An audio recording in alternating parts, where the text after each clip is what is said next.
Welcome to another edition of Ballot Briefing here on GhanaWeb TV with me, Patricia Roxanne Hammond. Today, we rather begin on a sad note, and the founder and flag bearer of the Ghana Freedom Party, Akua Donkor, was reported dead on Tuesday, October 29, 2024. The 2024 presidential candidate died at a Ridge Hospital while receiving treatment in Accra on the evening of Monday, October 28, 2024. Her youngest, Mary, in an interview with GhanaWeb, shared details of her mother's final moment. Right now, we can't tell. We can't go into it very deep. We want the family head to give us the go-ahead before, and then we want him to talk to the doctor. Then the doctor will give him what happened so that he will bring it out. So you can confirm that she was transferred from Isawam to this place? Yes, please. I was with her. We went to Isawam, and then later on they transferred us to Ridge Hospital. So they were there around 10 p.m. and then I was beside her, just beside her. But and still on Akua Donkor, the Electoral Commission of Ghana says it has suspended the printing of presidential ballot papers for the 2024 general elections following the death of the presidential candidate of the Ghana Freedom Party, GFP. According to a statement issued by the Commission on Tuesday, October 29, 2024, this is to allow the GFP nominate a new presidential candidate in line with Article 50, Clause 4 of the 1992 Constitution of Ghana.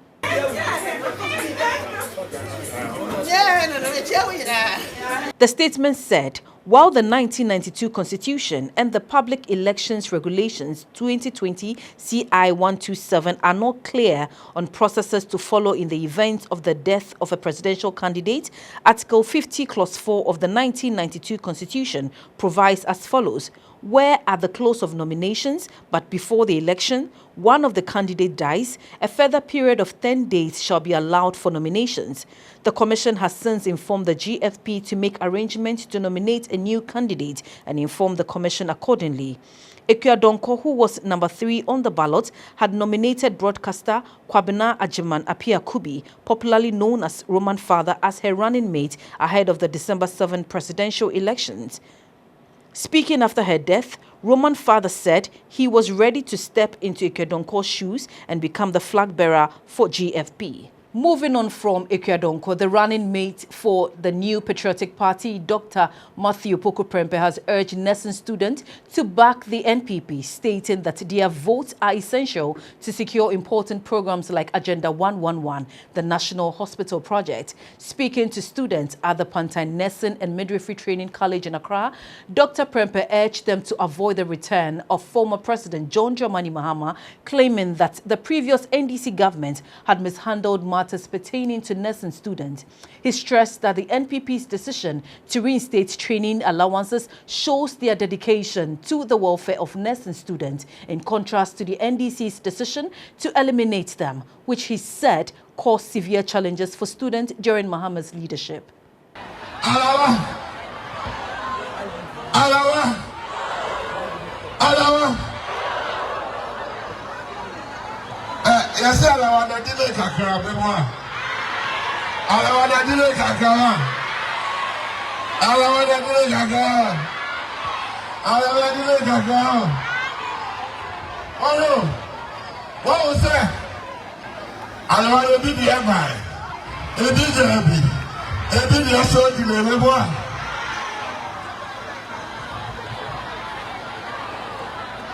Opposite, I want to delay. I want to say, China.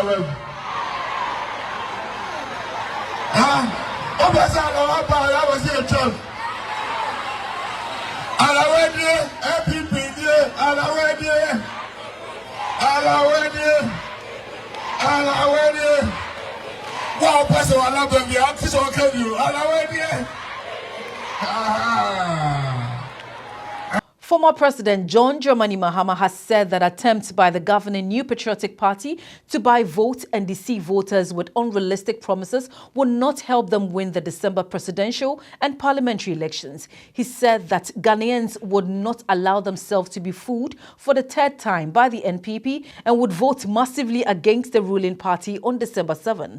The NDC flag bearer was speaking at Kabunwele in the Pandai constituency, where he was addressing the chiefs and people as part of his campaign tour of the northern region.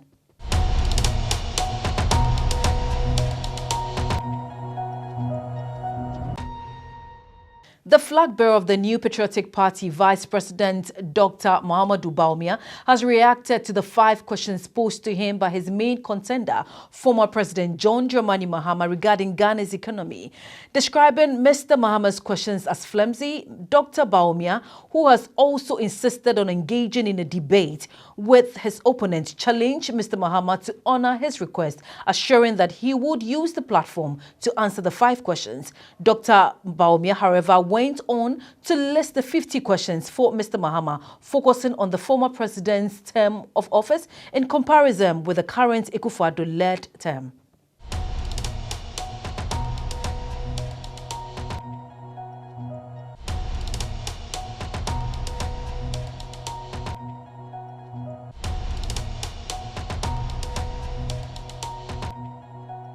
So you can visit www.GhanaWeb.com to read all 50 questions.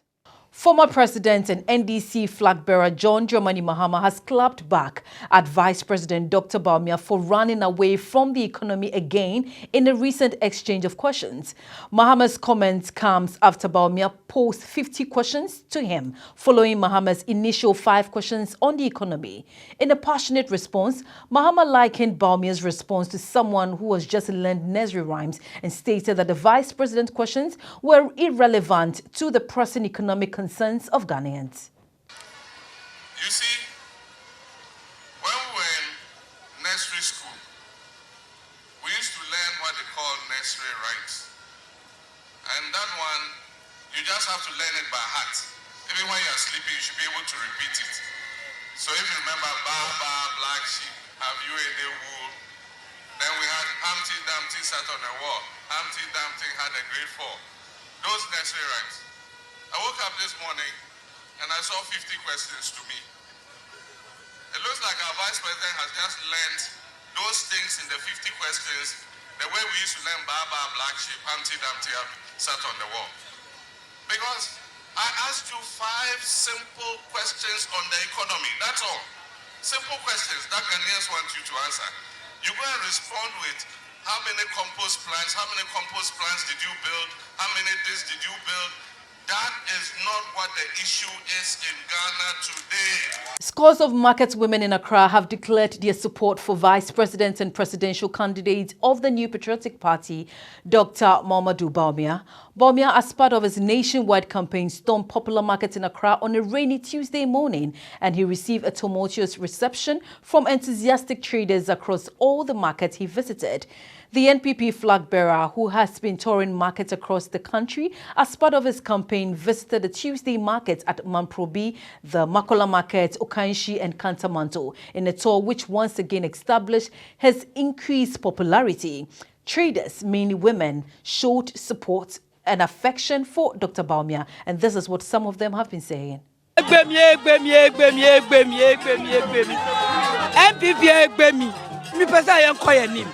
Me pesa I am by it, ya koye nim. Ozi, me to amanu pa. NPP, I possible, ebe bas to life. Ega. Keje, NPP say party ko kra be na pa ke me free ni shikaye ni ma join ni. Still on Dr. Bawumia, he has urged the police service to be vigilant and avoid being complacent about their past election security successes. Addressing the 53rd Officer Cadet Graduation course at the National Police Training Center in Tesano, Accra, Dr. Bawumia applauded the police service's previous accomplishment in maintaining election security. He further urged them not to rest on these past successes in ensuring election security in the upcoming general elections, but they should should rather leverage these past achievements and experiences in ensuring that the upcoming elections are incident-free and peaceful. To the graduating class, I say, be professional and proactive, be law-abiding and accountable, and above all, be firm, fair, and fearless. As we gear up for this year's election, it is important to take stock and know that we have been here and done it before. Since 1992, we have succeeded in organizing election after election, and this year's election will be no different. We as a nation have become good at it. With the police at the center of our election security task force, we are assured of a successful 2024 general election. However, we must not be complacent and rest on our previous achievements, for every election presents its own nuanced situation. We are, however, confident of the professionalism of the police. The police is always at the center of elections security in Ghana. Moving on, the Supreme Court has thrown out the application from the Speaker of Parliament, Bagbin, in the matter of the vacation of some 4 seats in Parliament. Reading the ruling of the 5-member Supreme Court panel, Chief Justice Gertrude Tokonu said that contrary to some other assertions that it does not have jurisdiction over such a matter, it rather does. She added that any person who does not go by the order of the Supreme Court has committed a crime. The CJ also said that the Supreme Court did no wrong in exercising its discretionary power in the matter before it. She also indicated that the Speaker of Parliament's interpretation of Article 97 was not just against 4 members of Parliament, but tens of thousands of Ghanaians. It is therefore misinformation and misapprehension of law for the applicant to present that the Supreme Court has no jurisdiction to provide the correct information because Article 99 gives jurisdiction over determination of membership of Parliament to the High Court. Article 99 reads, the High Court shall have jurisdiction to hear and determine whether a person has been validly elected as a member of Parliament, or the seat of a member has become vacant, or a person has been validly elected as a Speaker of Parliament, having been so elected has vacated the office of Speaker. Aggrieved by the determination of the High Court under this article may appeal to the Court of Appeal. From the above, it can be seen that if anyone raised the question whether a person has been validly elected as a member of Parliament or a seat of a member of Parliament has become vacant as a matter of fact, that person is required to go to the High Court for the High Court to resolve any issues around that question. In the instant case, the records brought to the Supreme Court submitted that the question was raised on the floor of Parliament that by filing nominations to contest as independent members of the 9th Parliament, members of the 8th Parliament should be deemed by reason of the meaning of Article 97(1)(g) to have vacated their seats in the 8th Parliament. Thus, the vacation of seats is not a matter of fact from death or resignation or notice by the parties themselves to Parliament. It is to be taken from an interpretation and enforcement of Article 97(1)(g). My colleague Ishmael Batoma was in court and gives us a brief of what transpired. The Supreme Court of Ghana today, Wednesday, October 30th, 2024, sat on an application by the Speaker of Parliament challenging its directive for the Speaker to stay off his declaration of 4 seats in the House vacant. The court, which was decided by a 5-member panel chaired by the Chief Justice herself, Justice Tokonu, ruled that the Speaker's application had no merit. The Chief Justice squashed all the points made by the Speaker of Parliament's lawyer. She said that contrary to the assertion of the lawyers of the Speaker of Parliament, the Supreme Court has jurisdiction to hear the matter on the declaration of 4 seats vacant. She also said that the matter was very urgent and should have denied a lot of Ghanaians representation in Parliament, and also the 4 affected members of Parliament would have forfeited their salaries for the period remaining, which required its intervention. The Chief Justice also made the point that the Speaker was wrong in refusing the writ served on him with the excuse that it was served on him on Monday and that the writ was duly served and he should have obeyed it. She also made some points, including the fact that any person who disobeys the order of the Supreme Court commits a crime. Then she went ahead to say that the application of the Speaker of Parliament had no merit. The Chief Justice, after her ruling, went on to criticize the lawyers of the Speaker of Parliament for failing to file their statement for the substantive case. She said this was a constitutional crisis and should be handled expeditiously. She went ahead to give them up to Friday to file their case for the substantive case, which was filed against the Speaker by the leader of the MPP caucus of Parliament, Alexander Afenyo-Markin. Reporting for GhanaWeb, I'm Ishmael Batoma. Meanwhile, the Speaker of Parliament, Bagbin, has said he's working towards recalling the House in early November. And that is how we wrap up this week's edition of Ballot Briefing with me, Patricia Roxanne Hammond. Don't forget to like our channel, share our videos, and subscribe.